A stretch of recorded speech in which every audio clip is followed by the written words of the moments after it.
device watching us online in an area that is of substantial safety. Below ground, storm cellar, basement. Car won't do it. Interior closet or bathroom will not do it. There had been severe weather forecasts for days. We all knew that it was coming. We knew that it would be somewhere in the tri-state area, but we didn't know it was going to hit more. Nobody knows where it's going to hit. They know where it's going in a general sense, but they can't tell you this tornado is coming towards your house, directly towards your house. And so I immediately grabbed my son and I got into our bathtub and I ran off to his bed. I pulled the mattress in and I thought, okay, if we need this, I guess I'll somehow get this mattress on top of us. And I started, I had the laptop beside us and I'm watching and it just starts becoming worse. It starts getting stronger. I knew that it was coming. It was 5 miles away at this point and I was watching it throw debris everywhere and I realized I had to leave right now. Like I was holding Anders and I realized that we were both going to die.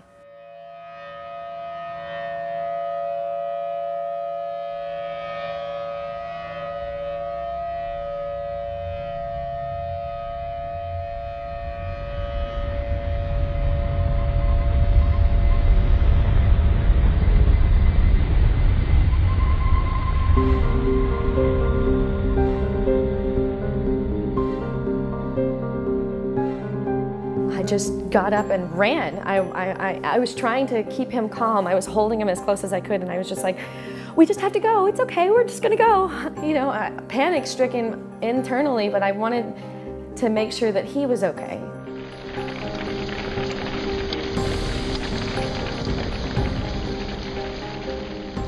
The moment that I finally got past the hail, I got into my car and I had this moment where I looked at my house and I thought, this might be the last time that I see it.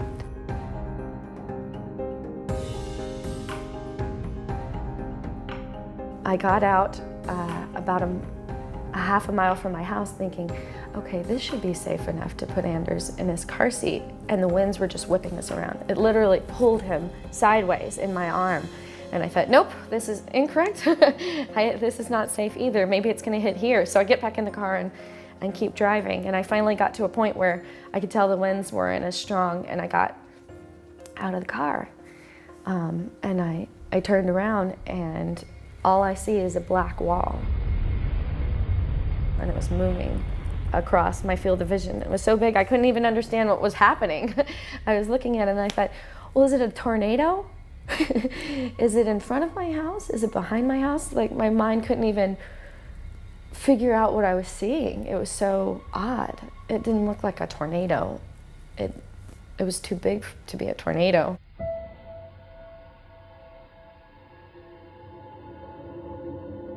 I have 2 cats, Piddle and Charlie. And it wasn't until I had watched the wall hit the house, watched this black thing go by my face that I suddenly realized, oh my gosh, my cats. I left them. I just ran out of the house and they might be dead.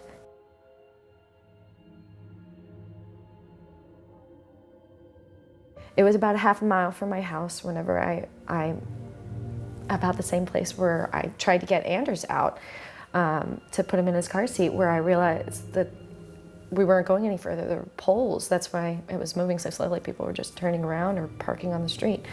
And so I pulled into an apartment complex, and that's where the debris field started. And so I didn't have any shoes on. I ran out without shoes. I didn't have time to put on shoes, but I had heels in the back, so I slipped those on and started tiptoeing over all this debris and light poles with Anders in my arms. I'm holding him, and it hasn't hit me that it hit my house, because the debris is so far away from my house. Maybe it went in front. This is my thought, like maybe it didn't hit, and so maybe my cats are okay. And so I get to the corner of my neighborhood and I look over and I can see for an entire mile. And it still doesn't hit me. I still think, but where's my street? There's no way that you can look at what I was seeing and think that your street is okay, but my brain wasn't willing to accept that. I was just completely floored, and so I just kept walking. And We always knew where our street was because there was a cross street. And I remember thinking, I gotta find the cross street. And it took me a moment to realize I was already standing at the cross street. And I looked over and I was like, this is it. This is the cross street. And I kind of slowly, I didn't really want to turn around. I didn't want to turn around. And so I did it, not just in slow motion, but honestly slowly. And I turned and it hit me that it had happened. Like, that it was gone. It was everything was gone. As I started walking down my street, I already see people who have been pulled out. You know, they're walking down the road and they're just covered from head to toe in debris and they look awful, you know. I mean, they look devastated. I mean, some of them are injured and they, you know, they have this look in their eyes, like they can't look around, they're just looking forward, like with their mouths open. They didn't know what happened. I saw the bathtub. I saw where we would have been. And, you know, I don't know if Anders and I would have made it. It was full of 2x4s and debris and metal, and the cabinets from the kitchen had landed in it.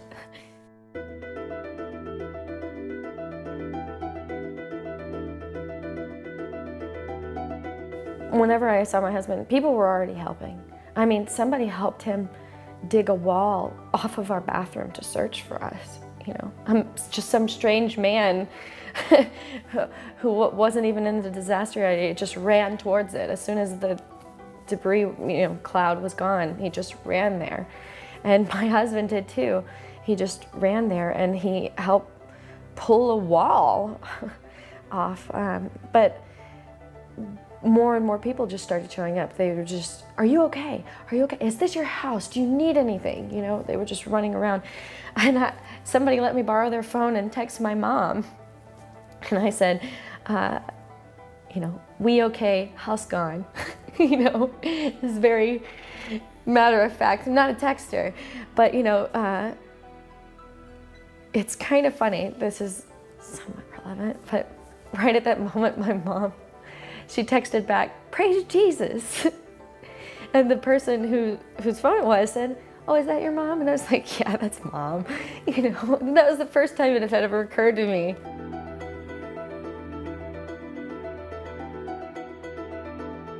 I identify as an atheist, you know, maybe have for about 8 years, not to anyone who knew me, just to other atheists, where I felt comfortable and knew that my identity was secure and that it wouldn't, you know, be spread to anybody. You know, the atheist community, we know that people are in the closet and we protect those people. They need to be protected.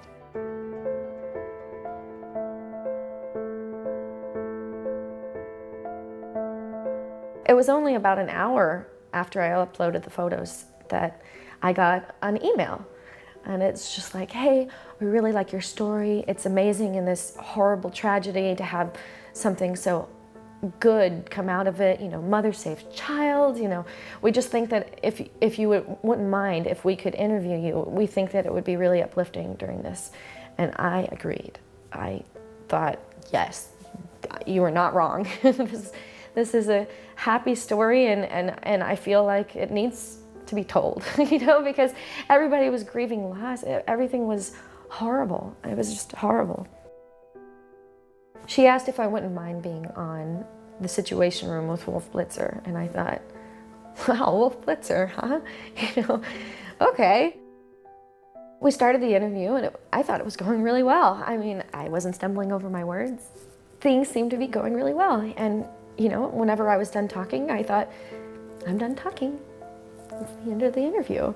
But for some reason, he just kind of kept going. And he first started with, you know, "You gotta thank the Lord." And I was like, general you, I guess. And he's like, "Do you thank the Lord?" And I had this moment where I just stopped for a second and I realized that you either lie or tell the truth. And I'm not a liar. And you can see my eyes just close and look down because I know that I'm about to do this. I realize that he got me. I'm busted. And I mean, my mom didn't know, my family didn't know, my in-laws didn't know, nobody knew. No, I'd been hiding this for over a decade. I wasn't out. But he put me in a position where it was, you either need to be honest with yourself right now, or you have to lie. And I wasn't about to lie. But I stumbled for a second. I you know, and you hear me try to get it out, and then I finally said, I'm actually an atheist. And then I just laughed, because there's no way he saw that coming. Like, I knew he had no idea, you know, and I felt kind of bad for the guy. You know, what is he gonna do with that? He just asked me to thank the Lord. It is odd that he would assume that. He's a professional journalist.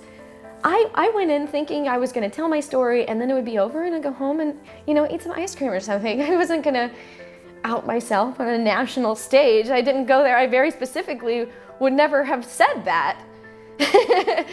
But he put me in a position where I felt like there was absolutely no other option.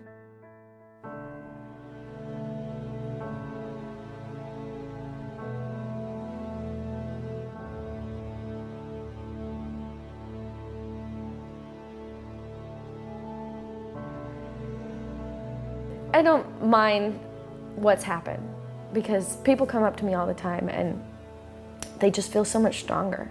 I had a woman come up to me at a baby shower, because she's like, I think I recognize that girl, and somebody told her who I was, and she's like, oh, I have to speak to her. And she had been in the closet for 30 years, and after seeing me, she came out to her closest friends, and it was fine. and she's okay. But just the idea that me showing strength in that moment has given so many others strength, it's worth it. It really is, because, you know, so many of us hide in the shadows and we're terrified. And we're such good people, and that's why a lot of us are scared. You know, we think that we'll be judged. We think that somebody's gonna hear that word and feel, just describe all of these things to us that don't describe us. That's where we're so afraid, even though that's who we are.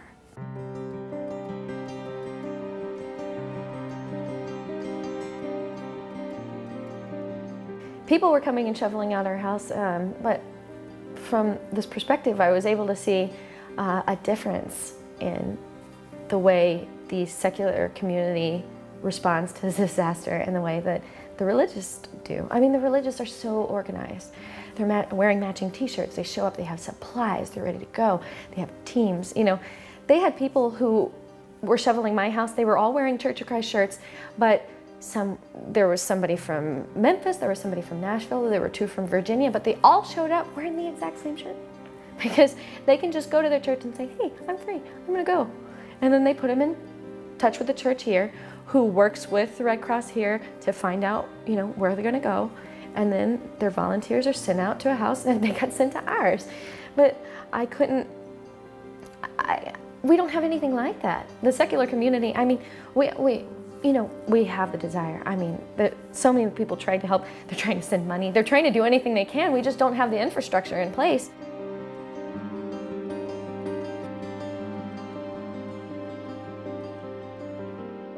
Right now I'm talking to the Foundation Beyond Belief, because they are working on a project. It's called the Humanist Service Corps. It's going to be coming out in 2014, and where they're going to be starting to have something like this. They already have forums on their site, foundationbeyondbelief.org/BBN, where you can go and you can sign up and say what you're willing to do. And you don't have to be willing to travel all the way to Oklahoma when there's a tornado, but you can send supplies. You can, you know, send care packages. If you need to send money, they can ensure that the money goes to the right place, you know, these kinds of things. But if you are willing to go, you can say which states you might be willing to travel to, and that's not a commitment. You're not saying, if there's a tornado, I'm going to be there. You're saying, if I'm available, send me an email, and maybe I can help.